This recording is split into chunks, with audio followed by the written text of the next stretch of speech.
श्री शिवाय नमस्तुभ्यम हर हर महादेव। दोस्तों 30 सितंबर 2024 सोमवार पितृपक्ष मासिक शिवरात्रि के दिन करें एक छुटकी काले तिल वाला ये एक उपाय। भगवान भोलेनाथ जी के आशीर्वाद से जीवन के हर कष्टों से तुरंत मिल जाएगी आपको मुक्ति, आपकी हर मनोकामना होगी पूरी और दोस्तों खुशियों से भर जाएगा आपका घर, बन जाओगे आप करोड़पति। क्योंकि दोस्तों इस बार सोमवार पितृपक्ष मासिक शिवरात्रि के दिन बहुत सारे शुभ योगों का निर्माण हो रहा है जो कि कई वर्षों आया है। इसीलिए दोस्तों इस दिन का महत्व बहुत ही ज्यादा बड़ा होता है और इस दिन आप लोगों को यह एक चुटकी काले तिल वाला उपाय जरूर करना चाहिए जो कि पंडित जी ने अपनी अभी की ही कथा में यहाँ पर बताया हुआ है। तो दोस्तों इस उपाय को आपको कैसे करना है, कब करना है, कहाँ पर करना है और उपाय को करते समय आपको किन किन बातों का ध्यान रखना है, यह सारी जानकारी हम आपको इस वीडियो में देंगे। तो चलिए दोस्तों वीडियो में आगे बढ़ते हैं। देखिए दिन इतना खास होता है, इतना महत्वपूर्ण होता है। देखा गया है कभी कभी बड़े बड़े पूजा पाठ अनुष्ठान से जो मनोकामना पूर्ण नहीं होती है, वह 30 सितंबर 2024 सोमवार पितृपक्ष मासिक शिवरात्रि के दिन एक छोटे से उपाय करने से ही आपकी सभी मनोकामना पूर्ण हो जाती हैं। और बहुत सारे लोगों ने इस उपाय को किया भी है और उनको इस उपाय को करने का फल भी जरूर मिला है। अगर आप लोग भी इस उपाय को 30 सितंबर 2024 सोमवार के दिन करना चाहते हैं तो आप इस उपाय को अच्छे से समझ लेना, सुन लेना, उसके बाद करना, आपको इस उपाय का फल जरूर मिलेगा।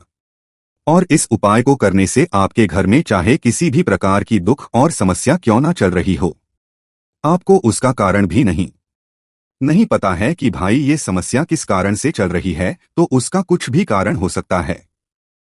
जैसे पितृदोष हो सकता है, शनि दोष हो सकता है या किसी भी तरह का मंगल दोष भी हो सकता है और भी बहुत तरह के दोष होते हैं, कुछ भी हो सकता है। पर आपको इस उपाय को करने के लिए अपने दोष को लगाने की भी जरूरत नहीं है। 30 सितंबर 2024 सोमवार पितृपक्ष मासिक शिवरात्रि के दिन इस एक चुटकी काले तिल वाला उपाय को आप लोगों को कर लेना है। दोस्तों अब हम समझते हैं इस वाले उपाय को हमें करना किस समय है। तो सबसे पहली बात दोस्तों हम समझते हैं कि यह एक चुटकी काले तिल वाला उपाय करना किसको है। तो देखिए यहाँ पर सीधी सी बात है कि यह एक चुटकी काले तिल वाला उपाय जो उपाय है ये किया जा रहा है, यह मनोकामना को पूर्ण करने के लिए किया जा रहा है, या आपके जीवन में जो दुख और परेशानियां हैं उनको दूर करने के लिए किया जा रहा है, या आपका कोई बड़ा काम है जो कि नहीं हो पा रहा है, आप उसके लिए इस उपाय को कर सकते हो। तो सीधी सी बात यह है कि आप अपनी किसी भी प्रकार की मनोकामना के लिए इस वाले उपाय को कर सकते हो। तो यह उपाय वह व्यक्ति कर सकता है जिस व्यक्ति को अपनी किसी भी प्रकार की मनोकामना भगवान शिव जी से पूर्ण करवानी हो। और अगर कोई भी माताएं बहनें जो है अपने घर की सुख और के लिए, घर में धन समृद्धि को बढ़ाने के लिए ये वाला उपाय करना चाहती हैं, तो घर की जो बड़ी माताएं बहनें होंगी वह इस एक चुटकी काले तिल वाला उपाय को विशेष रूप से करें। क्योंकि माताएं बहनें घर की लक्ष्मी होती हैं और जब घर की लक्ष्मी कोई विशेष उपाय करती है तो उसका फल ही बहुत जल्दी मिल जाता है और बहुत बड़ा होकर मिलता है। अन्यथा इस उपाय को कोई भी व्यक्ति कर सकता है, चाहे वह बड़ा हो, चाहे वह छोटा हो, चाहे बच्चा हो। जिस व्यक्ति को यह एक चुटकी काले तिल वाला उपाय समझ आ गया वह व्यक्ति इस एक चुटकी काले तिल वाला उपाय को सोमवार पितृपक्ष मासिक शिवरात्रि के दिन जरूर करें, क्योंकि उसको इस उपाय को फल बहुत ही जल्दी मिल जाएगा। क्योंकि 30 सितंबर 2024 सोमवार पितृपक्ष मासिक शिवरात्रि के दिन भगवान शिव जी बहुत आसानी से प्रसन्न हो जाते हैं। तो आइए अब हम समझते हैं कि इस एक चुटकी तिल वाला उपाय को आपको करना कैसे है और इस उपाय को करने का जो समय है वह क्या है। तो देखिए 30 सितंबर 2024 सोमवार पितृपक्ष मासिक शिवरात्रि के दिन किए जाने वाले यह एक चुटकी काले तिल वाला जो उपाय है, यह मुख्य रूप से सुबह का समय होगा, प्रातः काल का समय होगा। किस समय होगा? सुबह का समय होगा। आपको कोशिश यही करनी है कि सुबह के समय हम इस एक चुटकी काले तिल वाला जो उपाय को कर ले। पर किसी कारणवश अगर आप सुबह को इस उपाय को ना कर पाओ, आपको कहीं काम से जाना हो या किसी और काम की वजह से आप उपाय को ना कर पाओ, तो आपके पास फिर दूसरा मौका रहेगा जो कि शाम के समय का रहेगा, प्रदोष काल का रहेगा। अब भाई प्रदोष काल का समय भी एक बहुत ही लोगों के मन में प्रश्न बन जाता है कि भाई ये समय होता कब है, कितने बजे से लेकर कितने बजे ये समय होता है। ताकि हमें उपाय के लिए जो है करने का पता लग जाए। तो हम आपको बता दें, प्रदोष काल का जो एक समय होता है, शाम का समय, वो होता है शाम के 6 बजे से लेकर शाम के 7 बजे के बीच का। इस समय के बीच में आप उपाय को करेंगे तो आपको उस उपाय का जरूर फल मिलेगा। तो शाम के 6 बजे से लेकर शाम के 7 बजे के बीच में आप लोग इस एक चुटकी काले तिल के दीपक वाला जो उपाय को कर सकते हो। तो भैया बहुत सारे लोग यहाँ पर ये प्रश्न भी जरूर करेंगे कि भाई हम तो नौकरी पर हैं, हम अपनी ड्यूटी पर जाते हैं और आने में हमें देर हो जाती है, तो उस जगह पर हमें क्या करना चाहिए। तो देखिए, उन लोगों को भी टेंशन लेने की जरूरत नहीं है। अगर आप लोग इस उपाय को शाम के समय प्रदोष काल में कर रहे हैं और अगर आप आने में देरी भी हो जाती है, आपको आने में 7 बजे तक आप नहीं पहुंच पाते हो, तो भाई आप 7 या रात 8 बजे तक भी अगर उपाय को करोगे तो भी चल जाएगा। और अगर इससे भी थोड़ा देर हो जाती तो भी आप उपाय को कर सकते हो। 30 सितंबर 2024 सोमवार मासिक शिवरात्रि का दिन है। ये दिन बहुत ही कम आता है पूरे साल भर में, एक बार, इसलिए जब आपको मौका मिल जाए, जब आप इस उपाय को जरूर कर लेना। कोई भी उपाय हो आप कभी भी कर सकते हो। सोमवार मासिक शिवरात्रि के दिन बस कोशिश करना कि समय के थोड़ा मतलब अंतर्गत ही कर लो, पर किसी कारणवश अगर ना कर पाओ तो फिर आप थोड़ा देरी से भी कर सकते हो, आपको उपाय का फल जरूर मिलेगा। पूज्य गुरु जी, जब भी सोमवार पितृपक्ष मासिक शिवरात्रि का दिन पड़े तो आपको सिर्फ और सिर्फ एक चुटकी काले तिल वाला उपाय करना है। इससे आपके जीवन में अगर धन वैभव की समस्या चल रही है, अगर आप रुपए पैसों के लिए बहुत ज्यादा परेशान रहते हैं, आर्थिक तंगी चल रही है, कई बार आप प्रयास बहुत करते हैं, मेहनत बहुत करते हैं, लेकिन आपको धन प्राप्त नहीं हो पाता है, आप मेहनत करने के बावजूद भी सफल नहीं हो पाते हैं, आप अपने में असफल हो जाते हैं, नौकरी करने के प्रयास में असफल हो जाते हैं, किसी भी कार्य में अगर आप असफल हो रहे हो या फिर आपको धन की हानि हो रही हो, तो गुरु जी ने कहा कि आपको यह छोटा सा उपाय इस सोमवार पितृपक्ष मासिक शिवरात्रि में जरूर करना चाहिए। तो चलिए जानते हैं इस विशेष उपाय के बारे में, लेकिन उससे पहले एक प्रार्थना, अगर आप प्राचीन मार्ग टीवी चैनल पर नए हैं तो कृपया चैनल को सब्सक्राइब अवश्य कर लें और वीडियो को लाइक करके कमेंट बॉक्स में जय श्री हरि विष्णु, जय माता लक्ष्मी जरूर लिख दे, जिससे कि भगवान श्री हरि विष्णु जी और माता लक्ष्मी जी की कृपा सदैव आप और आपके परिवार पर बनी रहे और आपको कभी भी धन से संबंधित किसी प्रकार की कोई कमी ना हो। आज का यह वीडियो बहुत ही खास होने वाला है, क्योंकि सोमवार की तिथि में किए जाने वाले 3 विशेष उपाय आज आपको इस वीडियो में बताए जाएंगे। यह उपाय आप अपनी समस्या के अनुसार कर सकते हैं। इन उपायों आपको धन प्राप्ति के उपाय बताए जाएंगे, आपकी मनोकामना पूर्ति के उपाय बताए जाएंगे। जीवन में किसी भी प्रकार के संकट चल रहे हैं, समस्याएं चल रही है, तो उनको दूर करने के उपाय बताए जाएंगे। चलिए जानते हैं पूज्य गुरु जी द्वारा बताए गए सबसे पहले और सबसे खास उपाय के बारे में। इस उपाय के लिए आपको सबसे पहले जरूरत पड़ेगी एक चुटकी काले तिल की और थोड़ी सी पीसी हुई हल्दी, और आपको 30 सितंबर 2024 सोमवार के दिन यह एक चुटकी काले तिल का उपाय कर लेना, करोड़पति बना देगा और पैसा ही पैसा आपके पास होगा। तो देखिए, धन संपदा की जिन लोगों के घर में कमी है या जिन लोगों के जीवन में पितृदोष है या पितृदोष आपको पता भी नहीं है कि आपके घर में पितृदोष है या नहीं है, तो ऐसा समझ लीजिए कि आज की वीडियो में ऐसी जानकारी आपको देंगे कि आपको यह भी पता लग जाएगा आपके घर में पितृदोष है या नहीं। साथ ही धन से जुड़ी समस्याएं भी अब आपके जीवन से दूर हो जाएंगी, क्योंकि आपको बता दें कि पितृपक्ष के जो दिन होते हैं, इस समय पर यदि आप अपने पितरों को प्रसन्न कर लेते हैं और उनका आशीर्वाद ले लेते हैं, तो फिर धन को लेकर कभी आपको अपने पूरे जीवन काल में परेशान नहीं होना पड़ता है। इसी के साथ आपको बता दें कि काला तिल श्री हरि विष्णु से जुड़ा है। श्री हरि विष्णु की पूजा में काले तिल का प्रयोग किया जाता है। साथ ही साथ हमारे पितृ होते हैं, तिल का उपाय जब भी आप करते हैं यह तुरंत प्रसन्न होते हैं।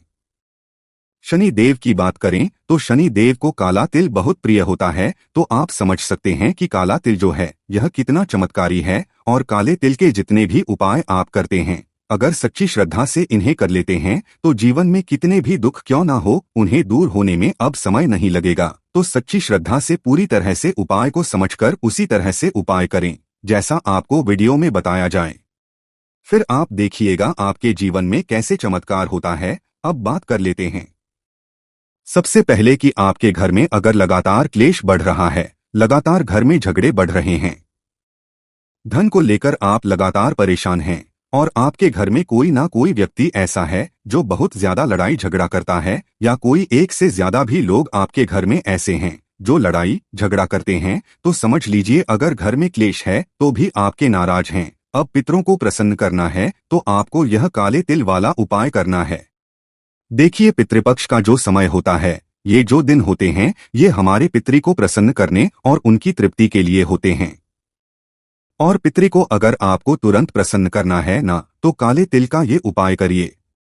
पितरी बहुत जल्दी प्रसन्न हो जाएंगे और अलग से आपको कुछ करने की जरूरत नहीं होगी।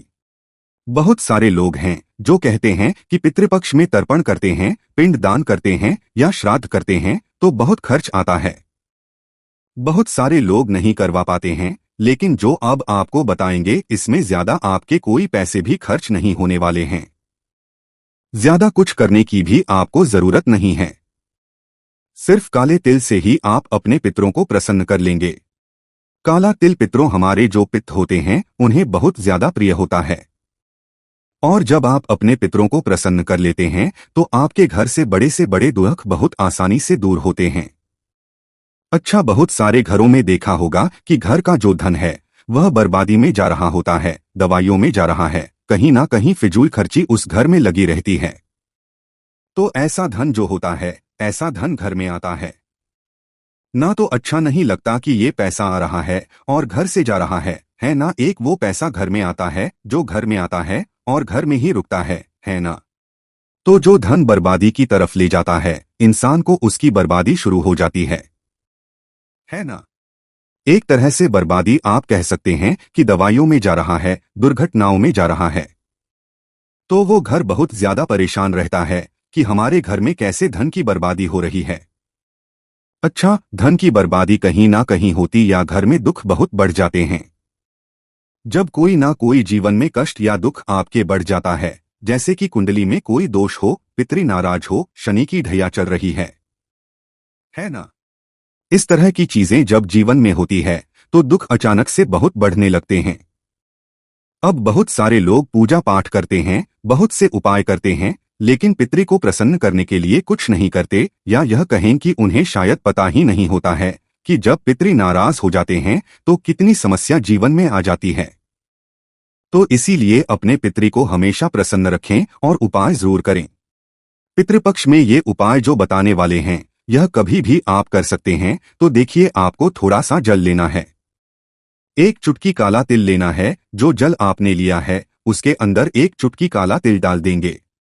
उसी में जिसमें आपने जल लिया है, लोटे में लिया है, किसी भी पात्र में लिया है, एक चुटकी काला तिल डाल देंगे और दक्षिण दिशा फेस करके आपको अपने पितरों को इस जल का अर्घ देना है। दक्षिण दिशा जो होती है ये हमारे पितरों की दिशा होती है। तो अपने पितरों को अगर आप हमेशा प्रसन्न देखना चाहते हैं कि उनका आशीर्वाद हमेशा आपको मिलता रहे, तो ये छोटा सा उपाय पितृपक्ष में जरूर करें। आपको अपने घर पर ही उपाय करना है, कहीं जाने की जरूरत भी नहीं है। कहीं अपने घर में कहीं से भी आप इस उपाय को कर सकते हैं। छत से कर सकते है ना, अपने घर का आंगन है, आपके घर का खुला आंगन है तो वहां से कर सकते हैं। करिए, हमेशा आपके पितृ प्रसन्न होंगे और आपको आशीर्वाद देकर जाएंगे। आप देखेंगे कि धन से जुड़ी समस्याएं भी जीवन से अचानक से दूर होने लगेंगी। अब बात कर लेते हैं दूसरे उपाय की, जो कि काले तिल से ही जुड़ा है। देखिए, जो दूसरा उपाय आपको बताने जा रहे हैं, इस उपाय को यदि आप करते हैं तो पितृ कितने भी नाराज हैं, प्रसन्न होकर रहेंगे और धन की कमी चाहे घर में कितनी भी है, कर्जे जैसी भी अगर जीवन में है, वास्तु दोष है, सारी की सारी समस्याएं इस दूसरे उपाय से दूर होती है। आप सभी यह बात जानते हैं कि पीपल का पेड़ साधारण नहीं होता है। ब्रह्मा, विष्णु, महेश का वास पीपल के पेड़ में होता है। हमारे पितरों का वास पीपल के पेड़ में होता है, तो पीपल के पेड़ से जुड़ा हुआ एक उपाय आपको करना है। अच्छा, पितृपक्ष के जो दिन होते हैं, इन दिनों पर यदि आप पीपल के पेड़ का उपाय करते हैं तो भाग्य चमक जाता है, सोई हुई जाग जाती है और आने वाली पीढ़ियां भी सुख ही सुख देखती है।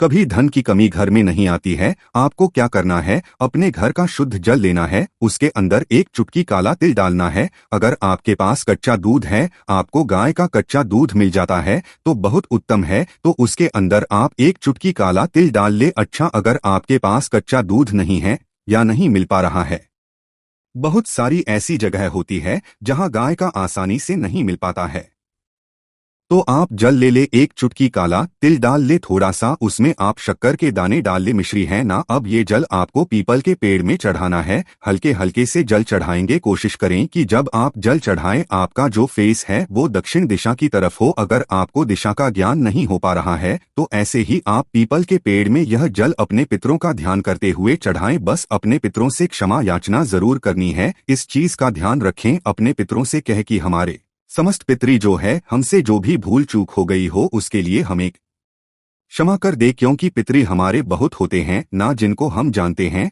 या जिनको नहीं भी जानते हैं। तो सभी के लिए आपको यह उपाय करना है। कभी पितरी दोष घर में नहीं लगेगा, पितरी कभी नाराज नहीं रहेंगे और कभी आपके जीवन में धन से जुड़ी समस्याएं भी नहीं आएंगी। देखिए, पितरी जब नाराज होना तो घर में पैसे की कमी, क्लेश, ये सारी चीजें बहुत आसानी से देखने को है। तो पितृपक्ष में आप इस उपाय को कब करेंगे? जितनी बार ले उतना उत्तम है, ज्यादा बार नहीं कर पा रहे हैं तो एक बार तो आपको यह उपाय अपने पितरों के लिए एक दिन जरूर करना चाहिए। जिस दिन भी आप अपने घर में करते हैं उपाय, अगर नहीं भी करते हैं तो इस बार पितृपक्ष में अपने पितरों को प्रसन्न करने के लिए यह उपाय आप जरूर करें। चलिए बात कर लेते हैं अब अपने तीसरे उपाय की। तो चलिए अब बात कर लेते हैं अपने तीसरे, जो कि काले तिल से ही जुड़ा है। काले तिल से त्रिग्रही दोष शांत हो जाएंगे। आप समझिए कैसे आपके पितरी भी आपसे प्रसन्न हो जाएंगे। और काले तिल से 3 ग्रह राहु, केतु और शनि, ये तीनों ग्रह शांत हो जाते हैं। तो आप समझ सकते हैं कि काला तिल कितना चमत्कारी है। जब भी आप पितृपक्ष में जिस तरह से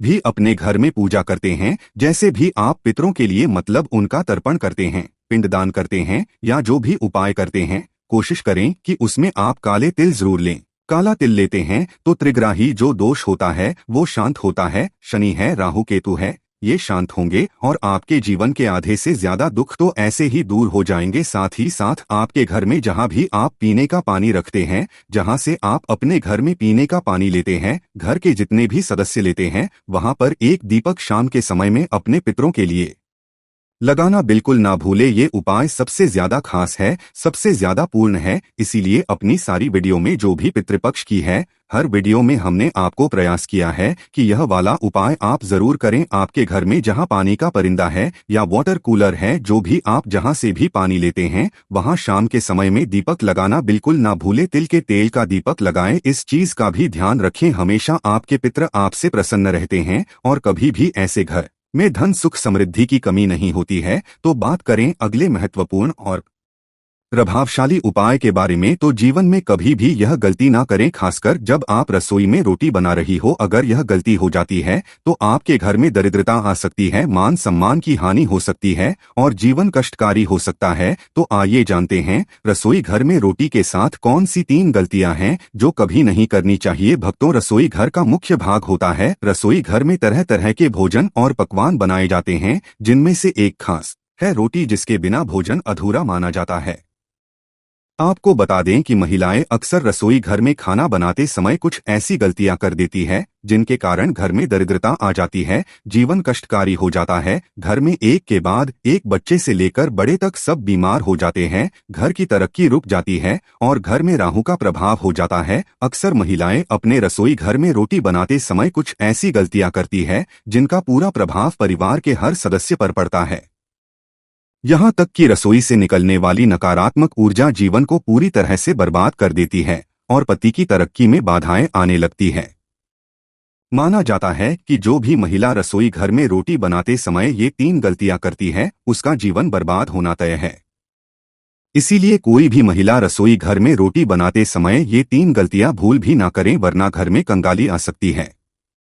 तो चलिए जानते हैं उन गलतियों के बारे में, लेकिन उससे पहले आपसे निवेदन है कि वीडियो को लाइक करें और हमारे चैनल प्राचीन मार्ग टीवी को सब्सक्राइब करें। नंबर 1, सबसे पहले महिलाओं को इस बात का ध्यान रखना चाहिए कि किसी को भी थाली में 3 रोटियां परोसकर नहीं देनी चाहिए। 3 रोटियां तब निकाली जाती है जब किसी की मृत्यु हो जाती है, यानी मरने वाले के लिए 3 रोटियों को खाने से नकारात्मकता का प्रभाव बना रहता है। हर हाल में किसी भी परिस्थिति में एक साथ 3 रोटियां नहीं खानी चाहिए। अगर खानी ही हो तो एक एक करके खा सकते हैं, लेकिन 3 रोटियां एक साथ कभी नहीं खानी चाहिए। नंबर 2, अक्सर महिलाएं खाना बनाते समय कई ऐसी गलतियां कर जाती हैं जिनकी वजह से पूरा परिवार बीमार हो सकता है। यहाँ तक कि घर का मुखिया भी कंगाल हो सकता है। इसीलिए किसी भी महिला को दुखी मन से खाना नहीं बनाना चाहिए और खाना बनाते समय शुद्धता का ख्याल जरूर रखना चाहिए। इधर उधर हाथ नहीं लगाना चाहिए, क्योंकि ऐसा करने से बनने वाला खाना दूषित हो जाता है। जो भी इस दूषित भोजन को ग्रहण करता है वह निश्चित रूप से राहु केतु के प्रभाव का सामना करता है। इसीलिए आपके हाथ गंदे हो जाएं तो उन्हें दोबारा धोकर ही खाना बनाना चाहिए। गंदे हाथों से भोजन बनाने पर घर का हर एक सदस्य बीमार हो जाता है। ऐसा खाना जहरीले भोजन के समान होता है, जिससे माता अन्नपूर्णा नाराज हो जाती है। नंबर 3, सूर्यास्त के समय रसोई घर की कोई भी चीज पड़ोसियों को नहीं देनी चाहिए, क्योंकि इससे घर में धन की हानि होती है और घर में धन की कमी हो जाती है। रसोई घर में ज्यादा चाकू छुरी भी नहीं होनी चाहिए, क्योंकि इससे नकारात्मक ऊर्जा का संचार होता है और माता अन्नपूर्णा नाराज हो जाती है। रसोई घर में मकड़ी के जाले भी नहीं होने चाहिए, क्योंकि इससे राहु दोष उत्पन्न होते हैं। जलते तवे पर अचानक से पानी नहीं डालना चाहिए, इससे भी राहु दोष उत्पन्न होता है और शनि की कुदृष्टि हो सकती है। रसोई घर में जब आप रोटी बनाएं तो थोड़ा सा आटा चींटियों को डाल दें, इससे कर्ज हो जाता है। हमेशा याद रखें कि घर की पहली रोटी गाय माता के लिए निकालनी चाहिए और आखिरी रोटी कुत्ते के लिए। अगर आप नियमित रूप से ऐसा करती हैं तो माता अन्नपूर्णा सदैव आपके घर को धन के भंडारों से भरा रखेंगी। ऐसी महिला का यह नियम उसे कभी भी पराजित नहीं होने देता और वह कई पुण्य प्राप्त करती है। जीवन में कभी भी कष्ट नहीं आते। भक्तों, रसोई में माता अन्नपूर्णा का वास होता है, इसीलिए रसोई का ध्यान रखना जरूरी है। साथ ही रसोई में क्या करना चाहिए और क्या नहीं, इसका भी बहुत महत्व है, क्योंकि यह सब हमारे स्वास्थ्य, धन, परिवार की सुख शांति, समृद्धि और सोच को प्रभावित करते हैं। हर महिला अपना ज्यादातर समय किचन में ही बिताती है। महिलाएं अपने परिवार के लिए स्वस्थ और स्वादिष्ट भोजन बनाने में कोई कसर नहीं छोड़ती और किचन की सफाई का भी पूरा ध्यान रखती है, फिर भी बाहर जाने अनजाने में कुछ गलतियां कर देती हैं। नंबर 1, रसोई में सबसे पहली गलती जो अधिकतर महिलाएं करती हैं वह यह है कि वे बिना नहाए रसोई घर में प्रवेश कर जाती हैं, जो कि बहुत ही गलत है। ऐसा बिल्कुल भी ना करें, क्योंकि इससे माता अन्नपूर्णा नाराज हो जाती है, जिसके कारण धीरे धीरे घर के भंडार खाली होने शुरू हो जाते हैं।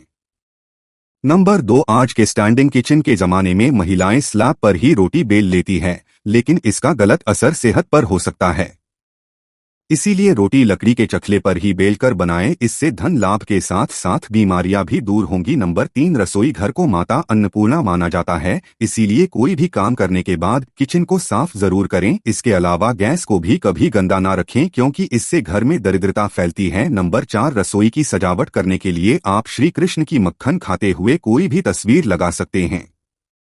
इससे किचन के साथ साथ घर में सकारात्मक ऊर्जा का संचार होता है। नंबर 5, रसोई में कभी भी कोई टूटा बर्तन, बेकार का सामान या कूड़ा कचरा जमा ना होने दे। नंबर 6, इलेक्ट्रॉनिक सामान जो आपके काम का नहीं है या खराब हो चुका है उसे तुरंत रसोई से बाहर कर दें। बेहतर होगा कि बिजली के बेकार उपकरण या तो ठीक करवा लें या फिर उन्हें बाहर ही निकाल दें। नंबर 7, घर की स्त्री को कभी भी बिना नहाए रसोई घर में प्रवेश नहीं करना चाहिए, क्योंकि ऐसा करने से परिवारजनों की सेहत पर बुरा असर पड़ सकता है। नंबर 8, कभी भी घर का किचन और बाथरूम आमने सामने नहीं होना चाहिए।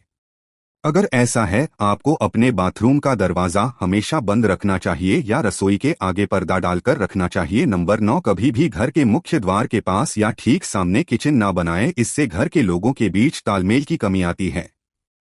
घर को सुंदर रखने के लिए कुछ लोग किचन में शीशा लगा लेते हैं, लेकिन सनातन वास्तुशास्त्र के अनुसार रसोई घर में शीशे का इस्तेमाल नहीं करना चाहिए। ऐसा इसलिए क्योंकि किचन में चूल्हा अग्नि देव का सूचक माना जाता है।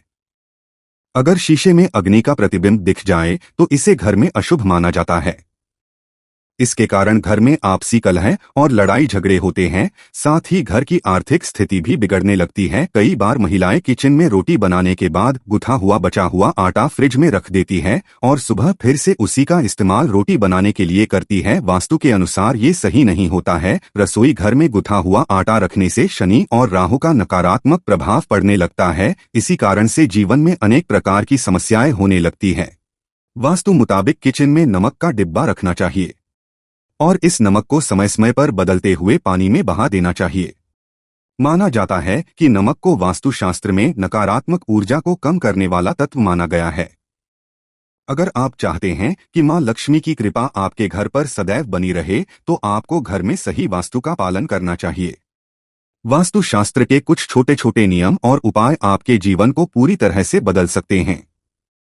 जैसे कि नमक का सही उपयोग करना। अगर आप मां लक्ष्मी को अपने घर बुलाना चाहते हैं और उनकी कृपा पाना चाहते हैं, तो कमेंट बॉक्स में लिखें, मां लक्ष्मी आपका हमारे घर में स्वागत है। इससे आप मां लक्ष्मी को अपने जीवन में आह्वान कर सकते हैं और उनका आशीर्वाद आपके जीवन को सुख और समृद्धि से भर देगा। भक्तों, रसोई घर को शुद्ध रखना, किचन में साफ सफाई रखना और वास्तुशास्त्र के अनुसार चीजों को सही तरीके से रखना, इन सब बातों का प्रभाव आपके घर के स्वास्थ्य और धन पर पड़ता है। जब आप रसोई की सफाई करते हैं, गैस चूल्हे को गंदा नहीं रखते और किचन में सकारात्मक ऊर्जा का संचार करते हैं, तो घर में मां अन्नपूर्णा और मां लक्ष्मी की कृपा बनी रहती है। ये केवल एक धार्मिक मान्यता नहीं है, बल्कि आपके घर के माहौल को शुद्ध और शांतिपूर्ण रखने का एक तरीका है। तो अगर आप चाहते हैं कि मां लक्ष्मी आपके घर आए, तो न केवल कमेंट बॉक्स में लिखें, बल्कि रोजाना अपने घर और रसोई को साफ और व्यवस्थित रखें। इससे नकारात्मक ऊर्जा दूर होगी और मां लक्ष्मी का आशीर्वाद आपके घर पर सदैव बना रहेगा। भक्तों, बहुत समय से आप लोगों के प्रश्न आ रहे हैं कि शाम की पूजा का सही समय क्या होता है, शाम को दीपक कब जलाना चाहिए और दीपक जलाते समय किस नियम का पालन करना चाहिए। अगर हम शाम को दीपक जलाते हैं, तो क्या हमें स्नान करना आवश्यक है, मतलब शाम की पूजा बिना स्नान किए कर सकते हैं या नहीं कर सकते हैं, और शाम को घर में कितने दीपक प्रज्वलित करने चाहिए, कहाँ कहाँ दीपक करना चाहिए, दीपक जलाने का मंत्र क्या होता है, घर की परेशानियों को दूर करने के लिए और किसी विशेष मनोकामना को पूर्ण करने के लिए दीपक किस प्रकार से प्रचलित करना चाहिए। तो आज की जो वीडियो है पूरी तरह से संध्या बंधन पर आधारित है। शाम के समय जो आप संध्या वंदन करते हैं, पूजा आराधना करते हैं, दीप प्रज्वलित करते हैं, वह किस प्रकार से आपको करना है, किस नियम का पालन करना है। मतलब आज की वीडियो पूरी तरह से आपके प्रश्नों पर आधारित है, जिनका उत्तर मैं शास्त्रों के अनुसार देने का पूरा प्रयास करूंगा। तो वीडियो को पूरा जरूर देखें और अगर आपको आज की वीडियो अच्छी लगे तो इसे लाइक जरूर कीजिए, क्योंकि आपके लाइक्स और आपके कमेंट मेरे लिए बहुत महत्वपूर्ण होते हैं। ये एकमात्र जरिया है जिससे मुझे पता चलता है कि आपको ये वीडियो अच्छी लगती है और आपके लिए ये वीडियो उपयोगी है। तो अगर वीडियो अच्छी लगती है तो लाइक जरूर करें। इसके साथ ही कमेंट बॉक्स में जय माता लक्ष्मी अवश्य लिख दे, जिससे कि माता लक्ष्मी जी को कृपा आप और आपके परिवार पर सदैव बनी रहे और आपको कभी धन की कमी ना हो। तो भक्तों, सबसे पहले बात करते हैं कि संध्या दीपक प्रज्वलित करने से पहले, मतलब शाम को पूजा करने से पहले क्या स्नान करना आवश्यक है। देखिए, शास्त्रों के अनुसार पूजा में शुद्धता आवश्यक होती है। तो जब हम सुबह पूजा करते हैं, तब तो स्नान करना अत्यंत आवश्यक होता है। सुबह बिना स्नान के पूजा नहीं करना चाहिए, लेकिन शाम की पूजा आप हाथ पांव मुंह धोकर भी कर सकते हैं, जरूरी नहीं है आप स्नान करें। अब देखिए, चाहे तो वस्त्र भी बदल सकते हैं या फिर आप सिर्फ हाथ मुंह धोकर कुल्ला करके भी पूजा कर सकते हैं। अब देखिए, जैसे कि आपको शाम के समय पूजा करनी है, तो दिन में भी आप शुद्धता का ध्यान रखें। जैसे कि आप जब भी टॉयलेट जाते हैं, बाथरूम जाते हैं, तब उस समय शुद्धिकरण जरूर कीजिए, कुल्ला जरूर करना चाहिए हर बार जब आप बाथरूम जाते हैं। तो अगर आप दिन भर शुद्धिकरण का ध्यान रखते हैं, तो शाम के समय बिना स्नान किए भी सिर्फ हाथ पांव धोकर भी कर सकते हैं और चाहे तो स्नान भी कर सकते हैं। जैसे कि गर्मियों के दिन है, तो शाम के समय भी आप स्नान करके पूजा कर सकते हैं। तो बहुत सारी चीजें आप स्वयं भी अपने विवेक से निर्धारित कर सकते हैं। अगला प्रश्न है आपका कि शाम की पूजा में दीपक किस समय जलाना चाहिए। तो देखिए, शाम को जो पूजा का समय होता है वह गोधूली बेला का समय होता है, प्रदोष काल का समय होता है। मतलब जिस समय सूर्य अस्त हो रहे होते हैं, उस समय हमारे घर में दीपक प्रज्वलित हो जाना चाहिए। अब जैसे कि आप लोग के प्रश्न आते हैं कि कितने बजे दीपक जलाना चाहिए शाम को, तो देखिए, शाम को सूर्यास्त का समय हर मौसम में अलग अलग होता है। कभी जैसे कि सर्दियां चल रही होती है तो 4:30 बजे भी सूर्यास्त हो जाता है, कभी कभी 5:30 बजे तक भी सूर्यास्त हो जाता है। जैसे गर्मियों का मौसम है तो 6:30 बजे से लेकर 7 बजे तक ऐसे ही सूर्यास्त का समय होता है। कई बार 7:30 बजे का टाइम हो जाता है। गर्मियों में तो प्रत्येक मौसम में सूर्यास्त का समय होता है, इसलिए एक सही समय बताना कि इसी समय आप दीप प्रज्वलित करें, ये तो बहुत मुश्किल होगा और ये ठीक भी नहीं होगा। एक ही समय पर हर बार हम दीप प्रज्वलित नहीं कर पाएंगे, इसलिए संध्या काल का ध्यान रखिए। जब संध्या काल का समय होता है, मतलब जब सूर्य अस्त हो रहा होता है उस समय आप अपने घर में दीपक प्रज्वलित कर दीजिए। और अब बात करते हैं कि कितने दीपक आपको अपने घर में प्रज्वलित करने चाहिए प्रतिदिन। शास्त्रों संध्या काल में प्रतिदिन अपने घर के मुख्य द्वार पर एक दीपक जरूर जलाना चाहिए। इससे क्या होता है देखिए, शास्त्रों के अनुसार शाम के समय संध्या काल में लक्ष्मी माता और उनकी बहन दरिद्रता दोनों ही भ्रमण पर निकलती है। तो जिस घर के मुख्य द्वार पर दीपक प्रज्वलित होता है उस घर में माँ लक्ष्मी प्रवेश कर जाती है। और जिस घर के मुख्य द्वार पर दीपक नहीं जल रहा हो उस घर में दरिद्रता प्रवेश कर जाती है। तो इसलिए माँ लक्ष्मी का प्रवेश आपके घर में हो, इसके लिए घर के मुख्य द्वार पर एक दीपक जरूर प्रज्वलित करना चाहिए। और हाँ, घर के मुख्य द्वार पर जो दीप प्रज्वलित किया जाता है संध्या काल में, इसके बहुत सारे शास्त्र में बताए गए हैं। शास्त्रों के अनुसार संध्या काल में जिस घर के मुख्य द्वार पर दीप प्रज्वलित होता है उस घर में किसी भी प्रकार की नकारात्मक ऊर्जा प्रवेश नहीं करती है। कोई भी वास्तु दोष आपके घर में हो, अगर आप मुख्य द्वार पर दीप प्रज्वलित करते हैं तो समस्त प्रकार के वास्तु दोष से मुक्ति मिल जाती है। और अगर आपके घर में पितृदोष है जिसकी वजह से परेशानियां आपके घर में बनी हुई है तो घर के मुख्य द्वार पर जो हम दीप प्रज्वलित करते हैं इससे घर का पितृदोष भी समाप्त हो जाता है। और इसके अलावा घर में किसी भी प्रकार की अशांति रहती हो या फिर आपके घर में बीमारियां बहुत रहती है, कलह रहता है, आर्थिक तंगी रहती है, तो घर के मुख्य द्वार पर हम दीप प्रज्वलित करते हैं तो समस्त प्रकार की परेशानियों से, दुखों से आपको मुक्ति मिल जाती है। इसलिए घर के मुख्य द्वार पर दीप प्रज्वलित करना यंत्र आवश्यक होता है। तो शास्त्रों के अनुसार घर के मुख्य द्वार पर एक दीपक अवश्य ही होना चाहिए। और बात करें दूसरे दीप की तो दूसरा दीपक आपको अपने घर की तुलसी के पास प्रज्वलित करना चाहिए। शास्त्रों के अनुसार अगर शाम के समय संध्या काल में तुलसी की जड़ के पास अंधेरा रहता है, ऐसे घर में दरिद्रता का स्थायी वास बन जाता है। और जिन घरों में शाम के समय तुलसी के पास दीप प्रज्वलित किया जाता है ऐसे घर में लक्ष्मी का वास होता है। श्री हरि विष्णु सहित महालक्ष्मी ऐसे घरों में वास करती है। तो प्रयास करना चाहिए कि शाम के समय तुलसी के पास एक दीपक अवश्य प्रज्वलित करें। बात करें अगले दीपक की, शाम के समय अपने घर के ईशान कोण में, मतलब जहां पर भी आपने अपने घर का मंदिर बनाया हुआ है उसी स्थान पर घर के मंदिर में एक दीपक अवश्य प्रज्वलित कीजिए। 2-3 दीपक आपको प्रतिदिन जरूर प्रज्वलित करने चाहिए। और अगर आप तीनों दीपक प्रतिदिन प्रज्वलित करते हैं तो विश्वास रखिए आपके घर की बहुत सारी परेशानियां स्वयं